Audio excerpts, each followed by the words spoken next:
Hey guys, kicking back. I'm here with another video, and I'm going to be showing you where some hoses are on a RZR Polaris 170 Ranger. So let's hop right into the video. Alright guys, what's up? We've been working on his machine. He wasn't pleased with the way it was running. So, as normal fashion, when this started, we just ripped everything off of it basically down to the engine. We took all the air stuff, your secondary air systems, fuel stuff, fuel lines, ignition, all the electrical, and started from scratch. How you flip this around? The play button. This video is particularly about the hoses, all your rubber hoses, because there's no literature out there that's complete, or somebody will quickly do a camera like that, and nobody will show you where online where everything goes, and it's aggravating. So we're gonna show you, because we ripped it off and had to figure it back out ourselves. All right, this is a 09 model 170. The only thing we've changed on it from stock would be the rims and the exhaust and the tires and maybe the roof and stereo. Nothing on the engine really is modded other than the air box, and that's on another video. And nothing changed as far as the routing of hoses with that mod. So, from your black box right here. Now, I will tell you one little thing that's going to throw people off. Factory, this is pointed the other way. This stays open. One is always open, and it should be pointed this way, the front. It's got two Phillips screws right here and an element in there.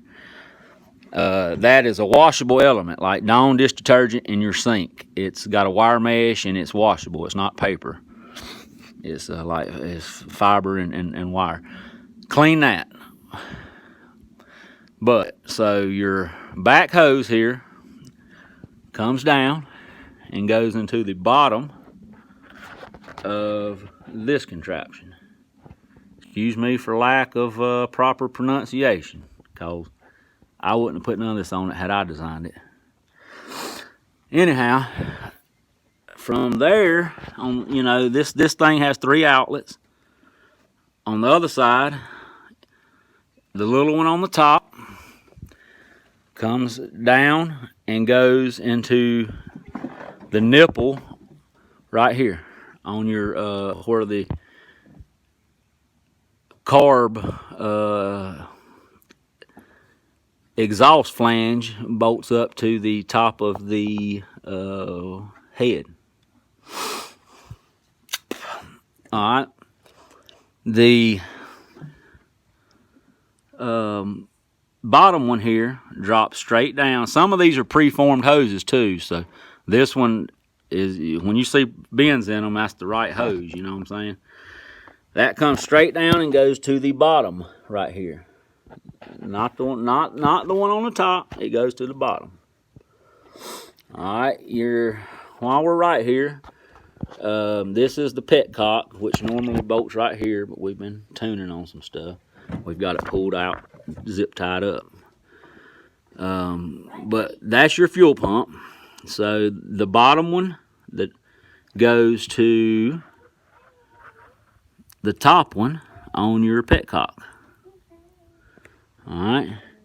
These two here go back to the tank. The two bottom ones go to, that's your fuel supply, and I guess you've got a reserve and a on. The reserve line will be lower in the tank, so they tell you to drive it at on, and then when you run out, you can flip it to reserve and get home, because it's a little bit lower of a longer of a line.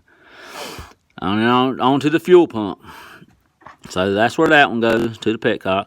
The top one here, that goes to the other nipple on this elbow. That one right here, there's a brass nipple there. The other one is your fuel supply. That back one comes up to a filter and comes into your carburetor right there on top. That yellow one. Now, what'll throw you off that one, it sticks out the side. It's kind of like, it's not brass. It's usually made out of the pot metal or aluminum, same as the carb. And you're kind of like, is that just in the casting, or is there something to that thing? That little tit that sticks out the back here is a bowl vent. That is so the bowl on the carburetor has a vent. You can, I don't know if it had one on it from the factory or not. I just slid a hose on it and brought it right here and mashed it between the metal frame and the black plastic. It's just simply a vent, and I'm sure it'll vent fine right there, but what happens is, I guess if it overflows for some reason, I don't want it going down on the hot engine, and I brought it at a higher position too, to kind of let air catch it and let it vent better, draw air. That is your throttle linkage coming from the gas pedal. That unscrews, and it's got your needle in there and all. The other one, that's your choke cable here that goes in that little bracket with the screw to hold it in. Alright, back to the hoses. On the top of your under this plate, by the way, is your valve. So that's your valve cover. But your top hose comes up and all the way across to this contraption here behind the air box. It's got 3 outlets on it. It goes to the lower one. See it pointing down there? While we're over here, the highest one on it goes straight down into the little nipple down there sticking out of the air box on the back. So the top one goes down and under and into the side of the bottom of the air box. The one on the passenger side, or the furthest right, if you're looking at it from the back, the lowest nipple, it just comes straight over with a non-preformed piece. That's just like a straight hose, and goes into the back of this metal one valve. That has nothing on it. It'll drive people crazy. They'll say, what is that? I don't know what it is. It draws air and lets the diaphragm in there actuate. But it has no hose on it. I guess a man could put one on it and bring up as well. Matter of fact, we're going to do that, Keegan, simply to keep dirt from clogging it. That's